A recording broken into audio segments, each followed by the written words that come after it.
ತಿಪಟೂರು ನಗರದ ಸಮಾಜ ಕಲ್ಯಾಣ ಇಲಾಖೆಯ ಸರ್ಕಾರಿ ಅಂಬೇಡ್ಕರ್ ಪದವಿ ಪೂರ್ವ ಬಾಲಕರ ವಿದ್ಯಾರ್ಥಿ ನಿಲಯದಲ್ಲಿ ಕೆಲ ವಿದ್ಯಾರ್ಥಿಗಳು ಅಸ್ವಸ್ಥರಾಗಿದ್ದಾರೆ.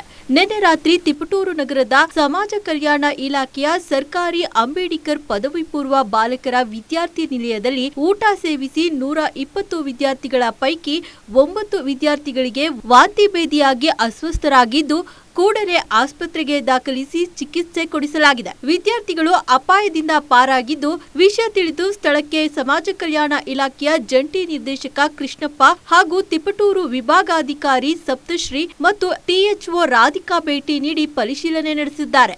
ಅಸ್ವಸ್ಥರಾಗಿದ್ದ ವಿದ್ಯಾರ್ಥಿಗಳ ಆರೋಗ್ಯ ವಿಚಾರಿಸಿದ್ದಾರೆ.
ಏನಾಯ್ತು?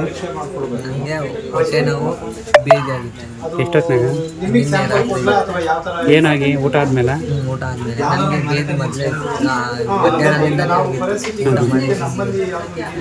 ನಿನ್ನೆಯಿಂದಲೇ ಬೇದಿ ಆಗಿದೆ. ಹೌದಾ? ಆಮೇಲೆ ಹಾಸ್ಪಿಟ್ಲಿಗೆ ಕರ್ಕೊಂಡು ರಾತ್ರಿ ಗ್ಲೂಕೋಸ್ ಸೇರಿಸಿ ಕರೆಸಿ ಮಾರ್ನಿಂಗ್ ಬಂದಿದ್ವಿ ಗೌರ್ಮೆಂಟ್ ಹಾಸ್ಪಿಟ್ಲ್. ರಾತ್ರಿನೇ ಬಂದ್ರೆ ಎಲ್ಲರೂ? ರಾತ್ರಿ ಗೌರ್ಮೆಂಟ್ ಹಾಸ್ಪಿಟ್ಲಿಗೆ ಹೋಗಿದ್ವಿ. ಎಷ್ಟು ಜನಕ್ಕೆ ಹಂಗಾಯ್ತು? ಮಾರ್ನಿಂಗ್ 7:30 ಇಲ್ಲಿ ಬಂದಿದ್ವಿ. ಮಾರ್ನಿಂಗ್ 7:30 ಬಂದಿದ್ವು. ಎಷ್ಟು 3 ಗಂಟೆ 12:30 1 ಗಂಟೆಗೆ ಆಸ್ಪತ್ರೆಗೆ ಬಂದು 2:30 3 ಗಂಟೆ ಗ್ಲೂಕೋಸ್ ಹಾಕಿದ್ರು. ಮಾರ್ನಿಂಗ್ 7 ಗಂಟೆ 7:30 ಇಲ್ಲಿ ಬಂದು. ಎಷ್ಟು ಜನಕ್ಕೆ ಹಿಂಗಾಯ್ತು? 9 ಜನಕ್ಕೆ ಟೋಟಲ್ ಎಲ್ಲ ಚೆನ್ನಾಗಿದ್ದಾರೆ. ಟೋಟಲ್ 15 ಜನಕ್ಕೆ ಆಗಿದ್ವು. 9 ಜನ ಸೀರಿಯಸ್ ಆಗಿತ್ತು. ಹಾಸ್ಪಿಟ್ಲಿಗೆ ಅಲ್ಲೇ ಕರ್ಕೊಂಡೋಗಿ 17 ಜನಕ್ಕೆ ಆಗಿದ್ದು. ಅದರಲ್ಲಿ 9 ಜನ ಸೀರಿಯಸ್ ಆಗಿದ್ದು. ನಾವು 9 ಜನ ಕರ್ಕೊಂಡಿದ್ದೀವಿ. ವಾರ್ಡನ್ ಇರಲಿಲ್ವಾ? ವಾರ್ಡನ್ ಊಟ ಆದ್ಮೇಲೆ ಹಿಂಗಾಯ್ತು? ಊಟ ಆದಮೇಲೆ 1 ಊಟ ಆದಮೇಲೆ 1/2 ಅವರ್ ಆದಮೇಲೆ ಸ್ಟಾರ್ಟ್ ಆಯಿತು.